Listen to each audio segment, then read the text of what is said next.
Saliendo un poquito de la producción hidropónica, que es bastante moderna, novedosa y yo creo que es el futuro de la albahaca en fresco.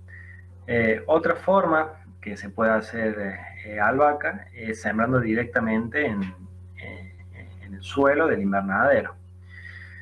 Acá tenemos algunos problemas comparados con la hidropónica.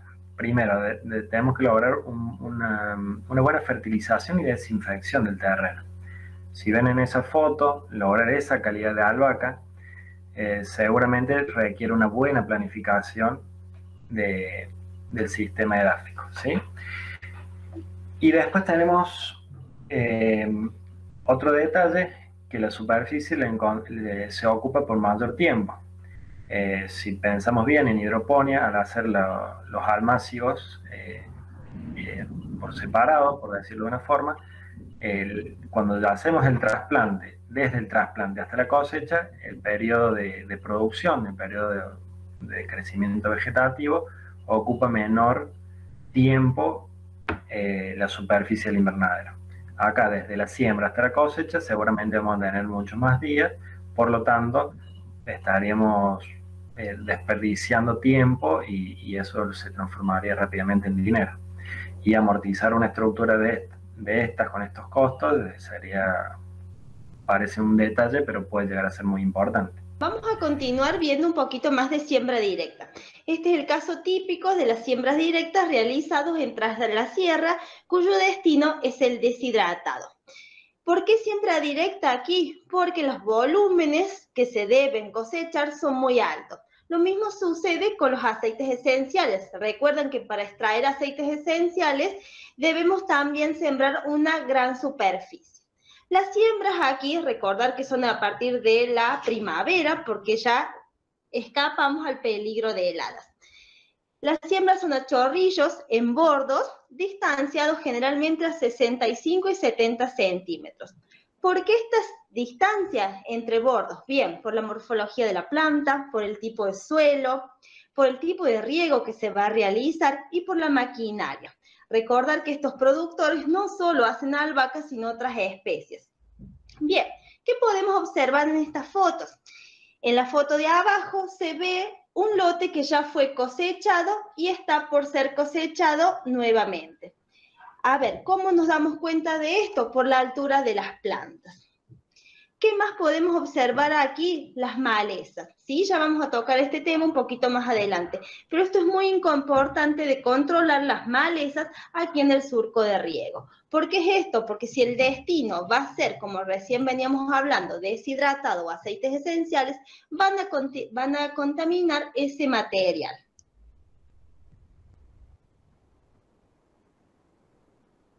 Muy bien.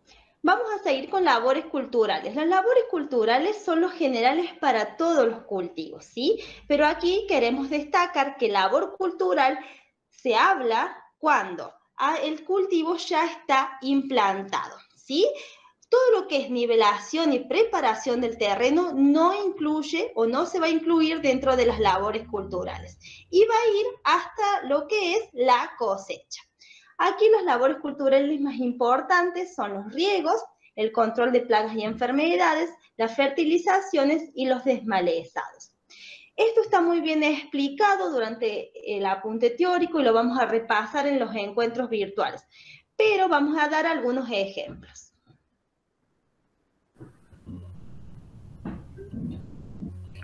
Bueno, acá mediante fotos vamos a hablar un poquito de riego, que vamos a ir contando. La primera foto es en Tras la Sierra, en Villa Las Rosas. Es un sistema de riego por correderas. Ese caño negro que se ve en la cabecera tiene orificios de un diámetro específico para regular bien el caudal. Esas blancas que se ven son las correderas que tapan, tienen la función de tapar o dejar pasar el caudal. Al lado vemos una acequia recién formada con riego por sifones. Esos caños que estamos viendo se lo denominan sifones por la forma en que descargan, ¿sí? Tanto las correderas como los sifones nos permiten manejar el caudal con mayor precisión y sin que este caudal varíe desde que se inicia el riego en la punta de los surcos hasta que llega al final. ¿Por qué? Cuando regamos de forma convencional, con acequia, contra acequia, y abrimos boquetas con la pala, la misma erosión que forma el agua aumenta la sección de entrada y permanentemente tenemos que estar regulando con un operario el ingreso del agua en cada surco. Esto se vuelve bastante engorroso y hasta el más capacitado de los operarios llega un momento que se cansa y el riego se vuelve poco eficiente y muy desuniforme. ¿Qué queremos decir? Cuando uno riega con pala, por lo general llega una fila, la otra no llegó, y tenemos inconvenientes de este tipo. Otra ventaja que posibilitan las correderas y los sifones es el riego por pulsos, como ya lo habremos visto en manejo de suelo y agua. Podemos hacer riegos con pulsos, mojando primero, regando con el máximo caudal no erosionable y luego dejando un mínimo caudal para lograr que la humedad, el bulbo de humedad que denominamos, avance por capilaridad y llegue hasta la zona de interés, que sería el de las raíces. Bien. Y en la otra foto vemos las compuertas. Acá que les queremos mostrar en realidad, que acá va a haber dos formas de regar.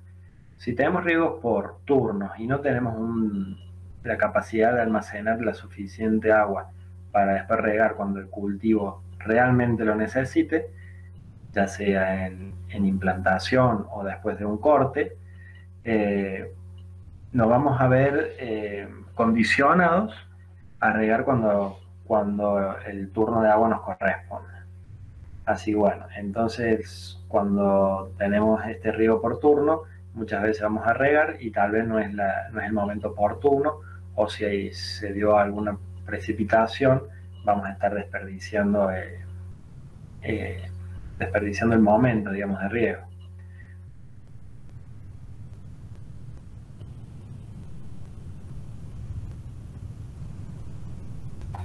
Bueno, en esta foto queremos mostrar el riego por aspersión. En este caso es una producción de macetas. Es un riego por aspersión y móvil. Al asperjar bien el agua en gotas finas no produce erosión en ese sustrato tan liviano. Y es un sistema costoso, pero muy propicio para estos sistemas. También puede haber riego por aspersión que no sean móviles, sino fijos, estáticos, y que uno lo puede ir regulando por una central, por medio de electroválvulas. El cultivo de albahaca son la fertilización y los desmalezados. Las fertilizaciones, si bien hemos estudiado en otras materias y en otros cultivos, que siempre se realizan a partir de un análisis químico que realizamos en el suelo antes de la siembra. También hay que considerar el nivel de rotación que tiene su suelo y qué aplicaciones o enmiendas se han hecho en el suelo en cultivos anteriores.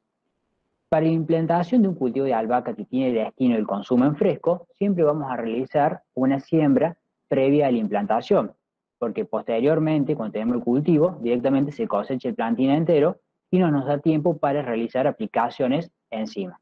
Cuando destinamos el cultivo al deshidratado, tanto para destilado como para el consumo en deshidratado, se pueden realizar aplicaciones de fertilizantes de envase nitrogenada posterior a cada corte para estimular el rápido rebrote, porque lo que queremos lograr es tener gran cantidad de producción de biomasa foliar.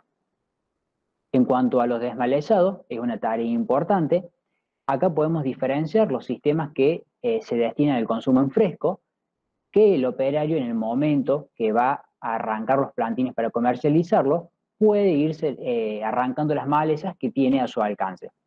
En cambio, en los sistemas donde tenemos grandes extensiones, que son las albahacas para deshidratado, se hace dificultoso el control de las malezas de forma manual. Por ende, se tienen que utilizar productos químicos o maquinarias que vayan arrancando y rompiendo las malezas que se encuentran en los surcos. Es fundamental controlar las malezas en estos sistemas deshidratados, porque una vez que se cosecha con las máquinas la albahaca, es muy difícil separar después, prácticamente imposible, la hoja de una maleza de la hoja de albahaca. Más importante es cuando el cultivo se destina a destilado, que si llega a ir impurezas de otras plantas indeseadas al destilador, vamos a extraer componentes de una maleza que van a ser innecesarios en nuestro aceite. En cuanto al control de plagas y enfermedades, como en todos los cultivos, es algo fundamental. Acá podemos observar varias enfermedades que atacan el cultivo de la albahaca, que son muy comunes también en los cultivos hortícolas. O sea, un productor que hace diferentes hortícolas, incluyendo las aromáticas, puede presentar estas enfermedades en los diferentes cultivos.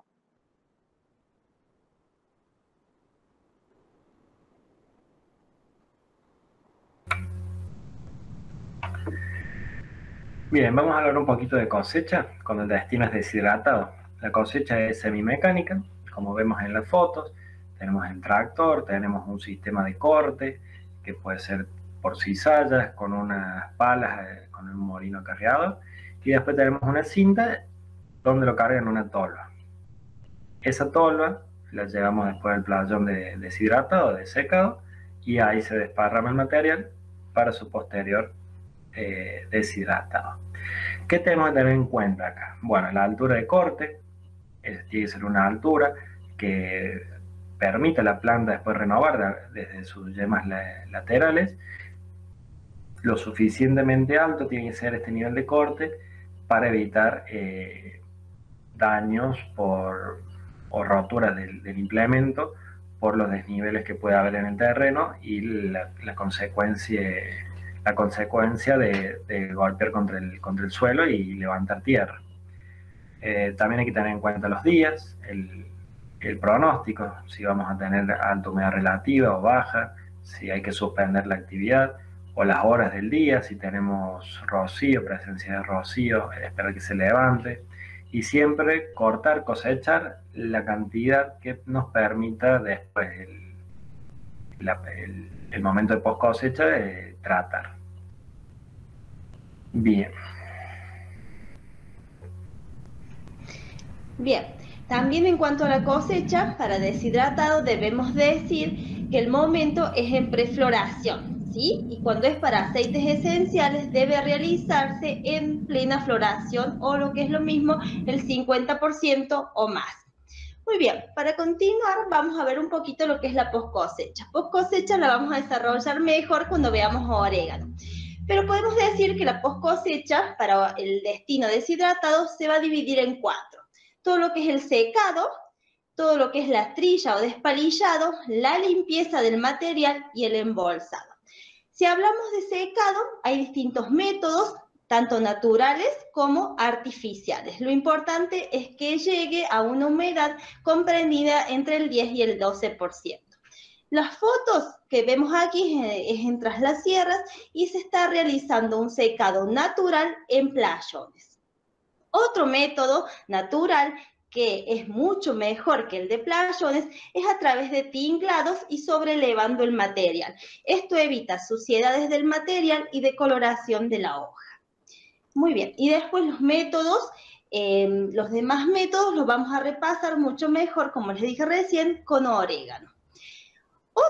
Otra foto que vemos aquí es la parte del despalillado o trilla. ¿En qué consiste? En separar las hojas y las unidades floridas de los tallos. ¿Por qué? Porque estos son demasiado leñosos, indignificados y no son aceptables.